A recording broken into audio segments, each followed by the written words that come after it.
Good morning, FCCT. How are you guys doing today? Good, good, good. So I don't know about you guys. I feel a little tired today. Anybody else a little tired? I don't know. I think it might be all the stuff that's blooming, allergies, all that kind of stuff. Yeah. So, but we still have a lot of great stuff to do today, and so we want to make sure that we have the power of God and the power of His Spirit to help us get through and to really help us make what He has for us today powerful and fruitful in our lives. And so, if you want to turn to Genesis chapter 39, we're going to be in the first 6 verses of that. Before we get started, though, I was watching again. I have this fascination for true crime, and I was watching this true crime show, and it was about this guy, and he was a successful businessman, and he had gotten the business. His father had actually started the business, but this guy had kind of grown up watching his dad conduct this business. It was like doing office supplies and stuff like that. Not anything really exciting. In New York City, though, and there was a big market for it. And it seemed like this kid, as he grew up, he kind of watched his dad do all these things, but then he also had just kind of a creative genius for business, and so he was able to take over the family business and really make it thrive. His dad was able to retire and move to Arizona, and he also had this idea. This was back kind of early in the 90s or late in the 80s. He had this idea of kind of putting a coffee shop in their storefront, and his dad said, that's never going to work. Nobody wants to walk around with a coffee cup in their hand. This is before all the later craze of coffee shops had started, and his dad just didn't understand why they would bother putting a coffee shop in their business. It just didn't make any sense to him. And again, a cup of coffee is something you get at a diner or something like that. And this coffee shop ended up being super successful. There was a line around the block kind of to get into this place, and of course the dad is just kind of befuddled or not understanding why it's so popular, but they then open a second location, and it's going really well. And so this guy now is running kind of 2 different businesses. He has his dad's office supply store, because his dad's out and kind of retired at this point, and he's got this coffee thing. And so he decides that he would put his wife in charge of the coffee shop. And it wasn't too long after that, this continues to be successful, but it wasn't too long after that they find him murdered, and they can't figure out who did it and why anybody would want to murder him. He was murdered in his office, and it was a very brutal murder. It was overkill. And so they couldn't figure out what happened. And as they started investigating, it started coming down to 2 different people that looked like they worked together. And one of them was his wife that he had put in charge of the coffee shop, and her brother. And it took them 20 years to gather enough evidence, but they eventually ended up convicting them of murder.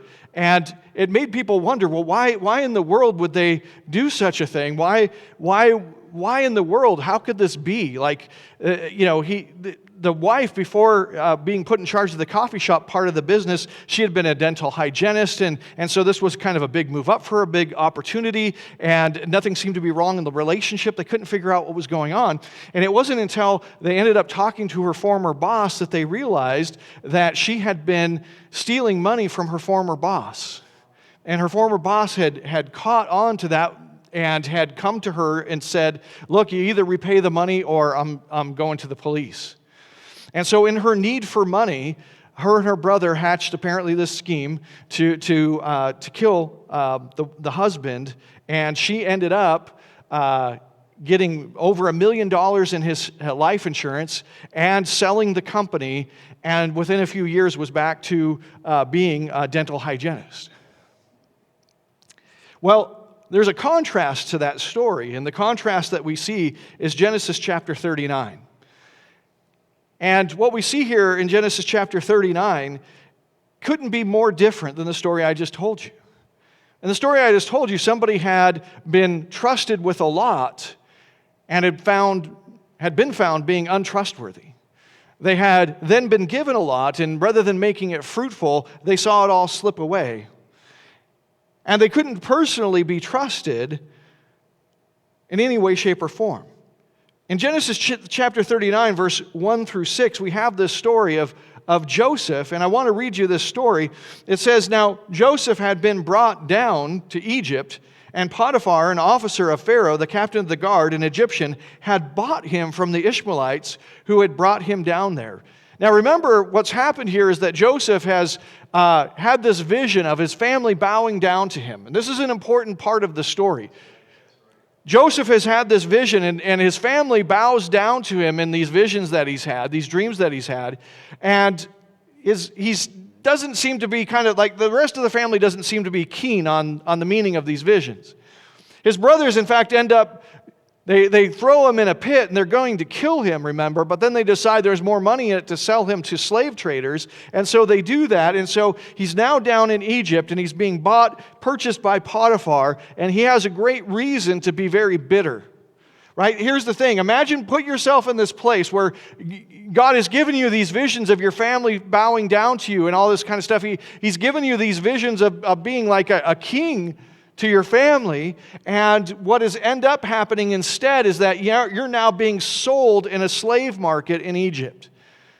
If any of you guys have ever had a situation where you thought you were going to kind of get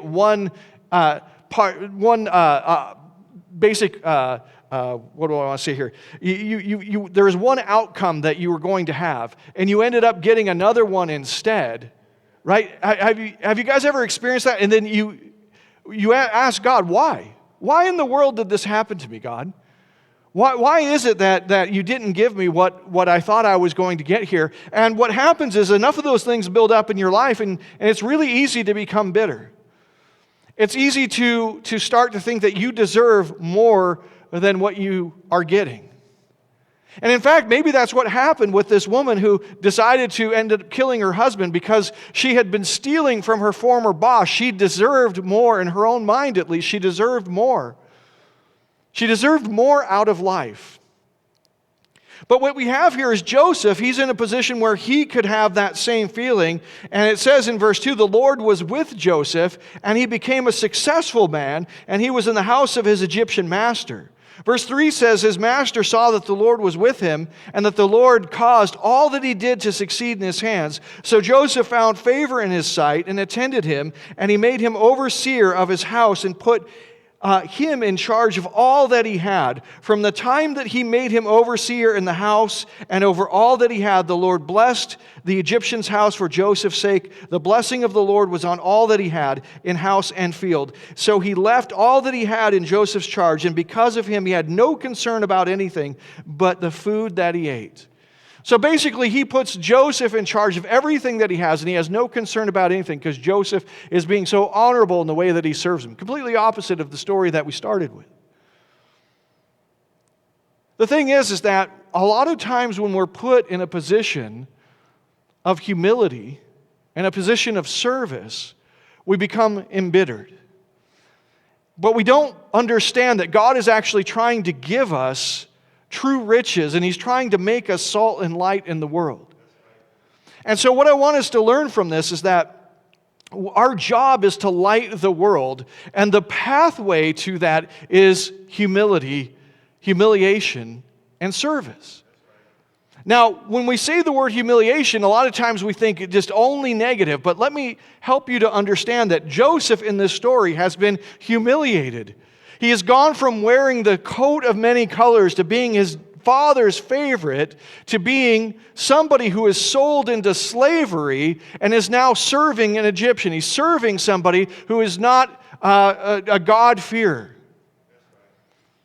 He's basically taken the most downwardly mobile path that you can imagine. And yet God in this moment was blessing him with true blessings. He was blessing him with true riches. He was making him a light to the world. And the thing is, if you can get the bitterness out of the way, you can see the glory of God and the way he wants to shine through you to the world. So let's talk about three things today. We're going to talk about true wealth, we're going to talk about wealth and eternity, and then we're going to talk about the path of sacrifice. because it's really important for us to understand. We're going to kind of wrap this sermon series up, and we want to talk about and bring in some of the threads that we've been kind of pulling on since the sermon series began, and we want to tie them together to help us understand this idea of being salt and light in the world. So first of all, let's talk about true wealth. Now here's the thing. For most of us, true wealth means money. And the best thing that we can imagine is winning the lottery, right? How many of you guys have ever imagined what you would do if you won the lottery? Have you done that? You win a couple $100 million, and you think, well, what would I do? And, you sometimes you start off and you say, well, I'd give it all to the church. Then you think, well, that would be great. We'd be okay with that. And you say to yourself, I'm going to give it to missions. I'm going to give it to a university. I'm going to build a hospital wing, whatever it is. And then you think, well, but it'd be good to probably pay off my mortgage and stuff like that. So I'm going to pay off my mortgage, but also, I really need a bigger house. So I'd pay off the mortgage on a bigger house, and then I should pay off my cars, but really our cars, they're kind of old now. So then have you guys ever gone down this path and you start off with these really great intentions in your mind, and even in your mind, this isn't the temptation of actually having the money, but even in your mind, you've now given into temptation and you're buying all new cars, all new houses, have you guys ever been down that road? It's pretty fun, right? To imagine what you would do. But here's the thing. We make a mistake all the time of thinking that having money is true wealth. And I'm here to tell you that it isn't. Having money is not true wealth.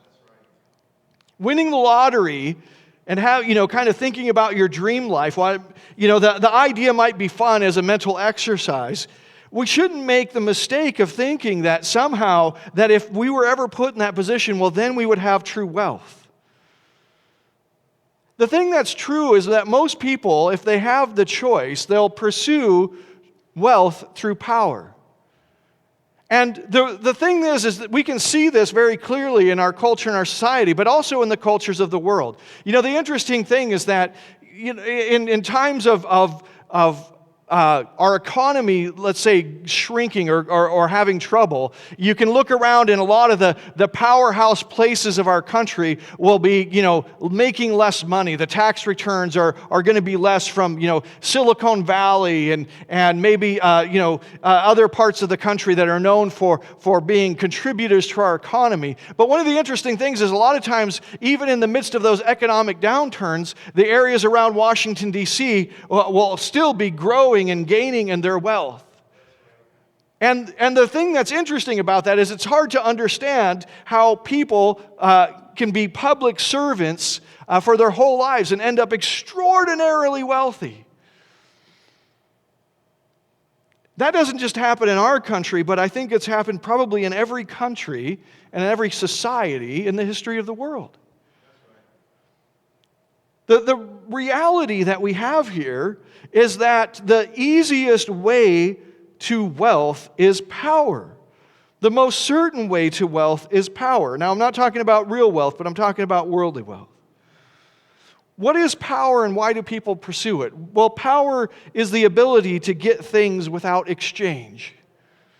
Power is the ability to get things without exchange. I can make you give me something instead of having to exchange for it. Right? Isn't that what people want? Power. I was watching a show about a guy who got kidnapped. He was an assistant DA living in New York City, and he got kidnapped by a group of people that were going to take him to the ATM and just, steal whatever cash that he could, whatever his daily limit was. That's what they were going to steal from him. But then when they asked him how much money he had in his account, he had to tell the truth because they had his card and they were heading to an ATM to go use it, and he had to tell them he had $110,000 saved up in his account. And when they heard that, they decided to change the plan, that instead they would kidnap him overnight and then they would go into a bank in the morning and that they would have him withdraw $50,000 and give it to him. You see, the fact that they had power, they had numbers, there was more of them than there was of this guy, and they had guns, they had power. They didn't have to exchange anything for him. They could force him to give them this wealth, this money. That's what power does for us. It gives us the ability to get things without any kind of exchange. But the reality is that's not true wealth. You see, having money and having wealth are not the same things.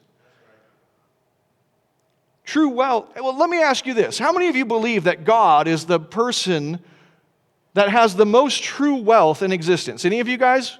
You believe that God, if we were to say Christ, that He is the most wealthy individual that exists, the most wealthy being that exists, how many of you guys would raise your hand? Okay? How much money does He have? He created it. But does He have a bank account somewhere? Can we see what his balance is? Does He have? No, He does. Christ, God, is the most wealthy being that exists, and yet He doesn't have any money. He doesn't need it.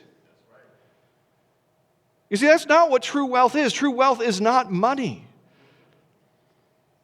True wealth, from God's perspective, comes from service. And this isn't just a talking point. From God's perspective, true wealth is service. What gives God His wealth? What gives God his? If we say that God is the wealthiest person that exists, and yet He doesn't have any money, what makes God so wealthy? You see, Joseph had this dream of his family bowing down to him, and he probably thought that would just kind of come from some circumstance in his life would be change, that somehow he would be glorified, and that his family would then bow down. That's probably the path that he thought.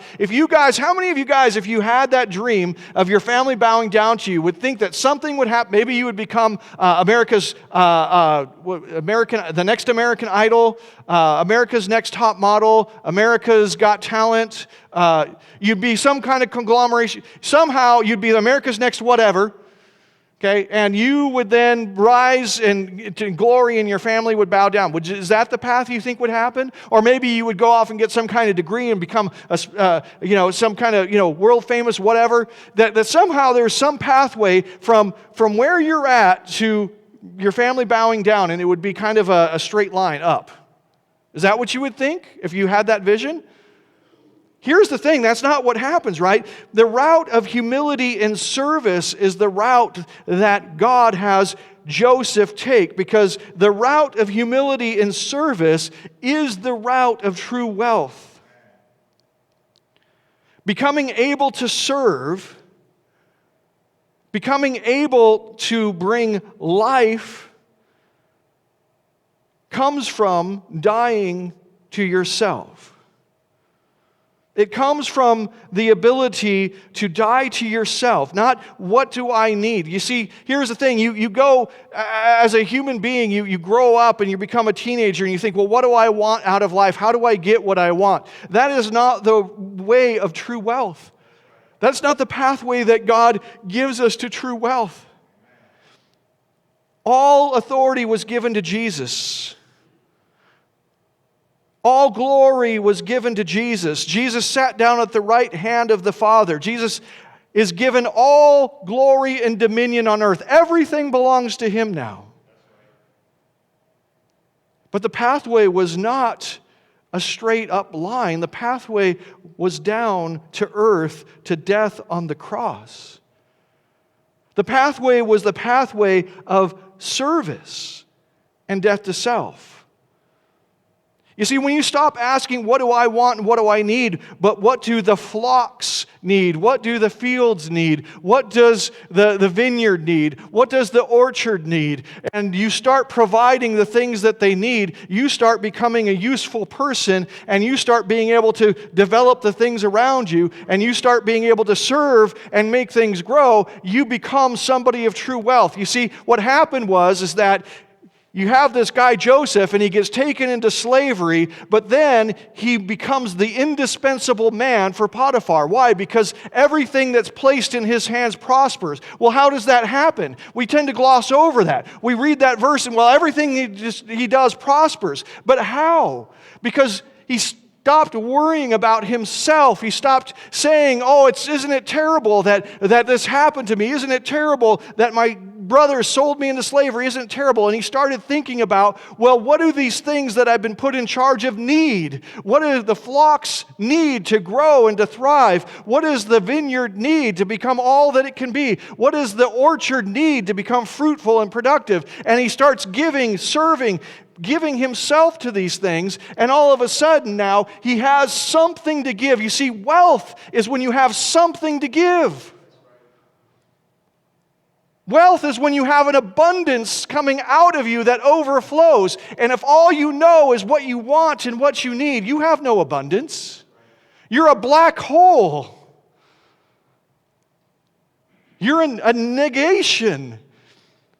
And no matter how many people try to throw what they can into that black hole of your existence, it won't matter. You have to have riches from inside of you, flowing out of you. You have to become a spring of living water. In Titus chapter 2, verses 11 and 12, this is such a great passage. It says, "For the grace of God has appeared, bringing salvation for all people." Listen to this part. "Training us to renounce ungodliness and worldly passions and to live self-controlled, upright, and godly lives in the present age." We stop thinking only about what we want and the things that need to meet our needs, and we start thinking about God and how He exists in the world and how we can be His image bearers in the world, how we can give, how we can serve. You see, being a person of true wealth, true riches, means being like Christ. Christ is the most wealthy person that exists because there is nobody who sustains the world and sustains all creation and makes everything and makes it grow but Jesus. Jesus created everything. Jesus redeemed everything with His blood. And Jesus sustains everything with His word. You see, everything that we have is coming out of Jesus. That's what makes Him wealthy. It's coming out of Him. And it's giving us what we need to be alive. So Joseph is placed over Potiphar's house and eventually over the whole kingdom of Egypt. He becomes this indispensable man. Why? Because he has something to give. Not a list of demands, but he has something to give, something of value. What we rarely understand is that the servant has all the cards to play. Most people want a relationship where they have everything to receive and they don't have to give anything. But in reality, what we should want is a relationship where we have lots to give. Because that makes you the indispensable person. That makes you the one who has the true riches. Relationships where you get something for nothing doesn't make you powerful, it makes you powerless. You have nothing to bargain with, nothing to trade, nothing useful that you can give. You are not the indispensable person, you are the completely dispensable one. And yet that is what most of us pursue rather than pursuing true wealth. Well, let's talk secondly about wealth and eternity, because the thing that's interesting is that in this situation, Joseph is not the only one that we can look at as an example. What Joseph shows us is that having an ability to serve, having something of yourself to give, having an ability to see the needs of the people and the things around you, and being able to meet those needs, that is what true wealth is. But what Shadrach, Meshach, and Abednego show is not how to serve so much as who you should serve. You see, serving others can make you incredibly rich. I was reading about Al Capone. Al Capone had, he had gambling, he had prostitution, he had liquor that was shouldn't have been being made at the time during Prohibition. He had all these things. He was looking at the needs of others or the wants of others, and he was saying, I will serve those wants. And it made him an incredibly wealthy person. Al Capone was incredibly wealthy. In fact, in today's money, what they say is that Al Capone was making about $1.3 billion a year. Isn't that incredible? $1.3 billion a year. How did he do that? Well, he just said, well, what do people want, and I'll get it for them. Now, you might say that in that he had true wealth, right? Isn't that what we're talking about? No, because the thing is that when you look at service, what you serve ultimately is God and not man. And the mistake that Al Capone made is he served man and not God. Shadrach, Meshach, and Abednego show this very clearly because if you remember, they were in exile and they basically worked for the king. And this king had some desires, some requests. First of all, he remember if he wanted them to look good, strong and healthy, and so he had at his table the best food possible. The problem is that this meat had been sacrificed to idols, and Shadrach, Meshach, and Abednego didn't want any part of that, and so they said, well, we're just going to eat vegetables. And you remember the story that it ends up that they end up looking healthier after just eating vegetables, and so they're able to do that. They're able to stay true to the calling that God has placed on their life. But there's another situation that they're more famous for, and that is, remember that this king had built a statue of himself, and he wanted everybody to bow down. And when the music started and everybody bowed down, remember Shadrach, Meshach, and Abednego were still standing up. They weren't going to bow down. And so he had them thrown into this fiery furnace that was so hot that it killed the men who threw them in.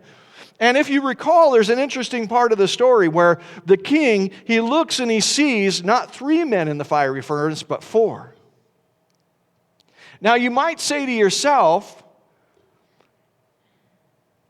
I can become rich, I can have true wealth by serving other people. But I'm telling you that unless you serve God, you won't ever have true wealth.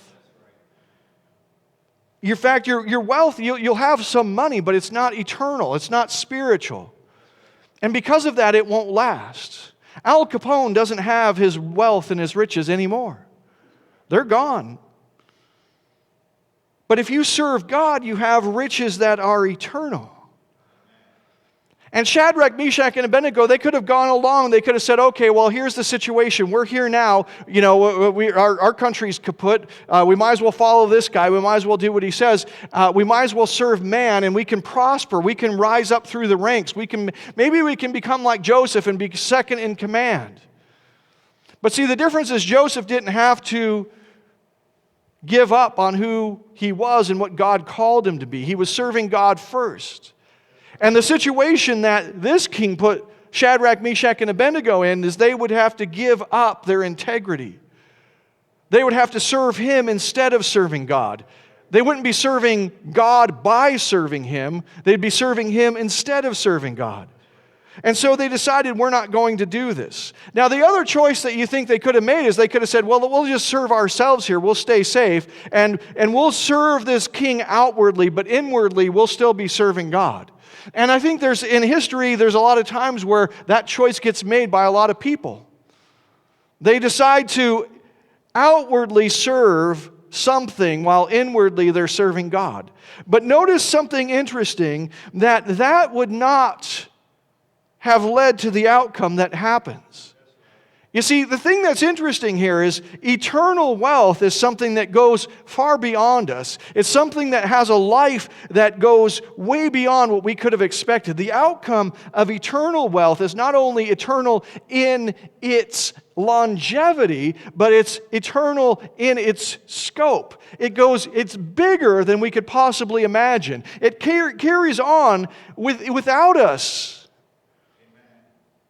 And that's what happens, because you remember, not only does the king see a 4th person in there, but then something else happens. When they are called out of the furnace and their clothes aren't even singed, in Daniel chapter 3, verse 28 through 30, it says, Nebuchadnezzar answered and said, Blessed be the God of Shadrach, Meshach, and Abednego, who has sent his angel and delivered his servants who trusted in him, and set aside the king's command, and yielded up their bodies rather than serve and worship any god except their own God. You see, here's what happened because they decided to serve God rather than serve their own needs. Is God made them salt and light. God made them salt and light. Imagine all of the people standing there who witnessed this amazing event, this event that has totally transformed this king and his thinking. But not only that, something else takes place. It says, therefore, in verse 29, I make a decree, any people, nation, or language that speaks anything against the God of Shadrach, Meshach, and Abednego shall be torn limb from limb, and their houses laid in ruins, for there is no other God who is able to rescue in this way. So there's a proclamation that goes out that says, this is the true God. You see what I'm saying? This is what happens with eternal wealth. Is it not only goes on forever, we're still reading about it, but it has a life of its own. It goes on beyond us. They're not even in a place where they can make a decree to glorify their God around their kingdom, but they didn't need to. Because they decided to serve God, that is the pathway of true wealth. Because they decided to do that, the king, the guy that was opposed to them, becomes the person who glorifies God all over his kingdom. He says, then the king in verse 30 promoted Shadrach, Meshach, and Abednego in the province of Babylon. Do you see what happened? Because they served God, they became the indispensable people. You know, they could have gone after the promotion and said, well, we'll just serve this guy. Who knows what's happened to our God? He's not saved us. He's not saved our country. Let's just serve this guy. We can get promoted. But instead, they decide to serve God, and they get the promotion thrown in. You see, the reality is that they would have been choosing to serve themselves by staying quiet. They would never have become salt and light. It was the humiliation of being thrown into the fiery furnace that makes them salt and light. Do you see the pattern? Jesus shows us the glory of God by the cross. Joseph shows us the glory of God by being put into slavery. Shadrach, Meshach, and Abednego show us the glory of God by being thrown into the fiery furnace. Lighting the world doesn't mean pursuing the world's light. It means pursuing God and letting Him be the light through you. This is eternal glory. The things of this earth will pass away, but the transformation that happens in you will not. You see, the one thing that will last forever is the things that God creates. And you are one of those things. And when God has you on a pathway that makes you humble and leads you to service, the things that you do in this world will pass away. You know, you have Joseph and all of the things that he worked on, right?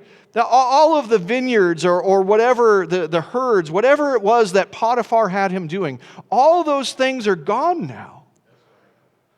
But the transformation of Joseph remains because he's eternal. The thing is, we focus so much on the things that we're doing and not so much on what God is doing in us by calling us to do those things. You see, when God calls you to humility and service, He's calling you to true wealth and true transformation, something that will last eternally. You're building up treasure in heaven, not on earth. What we want is we want treasure on earth where I can kick back on my couch, turn on my air conditioning, and binge watch some TV. I want a life that is full of wealth, that is full of greatness, and especially full of ease and comfort. I want something that will be easy. I want a pathway to wealth that glorifies me, makes me famous, but is also really easy. And a lot of people will serve me and my needs. That's what we look for in our modern culture. But what God calls us to is humility and service. Because that will transform you and lead to everlasting wealth. And it will also glorify God and bring others to Him. Well, let's really quickly talk about the path of sacrifice. Being salt and light, it has to come from integrity. It has to come from integrity. There can't be ulterior motives. When Jesus saved us, when Jesus went to the cross for us, it is a picture of his love for us. And that picture is trusted because that picture came with suffering. Right? The thing is, people don't have ulterior motives to suffer, right? They don't, what I'm saying here is that people don't say to themselves, you know, what I was really after in all of this was a bunch of suffering. We know that God's love for us exists because Jesus suffered for us. And what happens is that people end up knowing we love them because we suffer for them. You see, if you want to be salt and light, if you want to represent a God who shows his love in an undeniable way because he suffered, you have to understand that if you're the spokesperson for that God, if you're the one who is representing that God, then that will probably call you into suffering as well. You will suffer for other people, and they will see your love for them. And then when they say, where does this love come from? You point to God and you say, I can do nothing else but what I see my Father doing.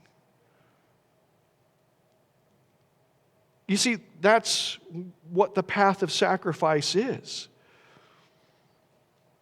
And what it leads to is skill and character in reshaping the world. And what it makes you is wealthy. You become the indispensable person. Joseph comes from lots of difficulty, but there is no bitterness. In fact, in Ephesians chapter 4, verse 31, it says, let all bitterness and wrath and anger and clamor and slander be put away from you, along with all malice. You see, here's the problem. If God has you on the path of humility, it will do one of two things in your life. It will make you more loving. It will make you more glorious, or it will make you bitter. I don't know if you've ever found yourself in this place, but you might have found yourself serving somebody else and doing it in bitterness. I work my hands to the bone around here and nobody appreciates it. Why is it always me who has to do these things? Why am I always the one? You see, here's the thing. Being salt and light means being over that bitterness. God is counting you worthy of being like his Son. God is trying to give you, if you instead of thinking of it as just serving and working and sweating and toiling and suffering, instead of that, if you consider it an invitation to true riches, an invitation to the riches of Christ Jesus in your life, then you can get rid of the bitterness and you can start seeing fruit from what you're doing. Today we want to believe, belong, and become. We want to believe that the path of humility and salt, being salt and light, is an invitation that the world sees as nothing but humble suffering and serving. But that what others mean for wrong and harm, God intends for good, that God redeems this pathway and makes it shine with true glory. We want to believe that being salt and light is an invitation to true riches. We want to belong to him by becoming like him in our heart, in our mind, and in our spirit, so that when we serve, we do not serve with bitterness, but with love. That we welcome the invitation to true riches. And finally, we want to be salt and light in the world. Thanks for joining our worship service today. Please follow us on our Facebook page where you can let us know about any needs or prayer requests you may have and keep up with the latest church news and events. You can also check out all of our past lessons and other videos by visiting our YouTube channel. At First Christian, we strive to be the presence of Christ in the world by helping others to believe in God's love for them, to belong to his church, and to become like Christ in their lives. If you would like to support us in our ministry, you may do so by giving online through our website at fcct.org or by mailing checks to the church. Have a great week.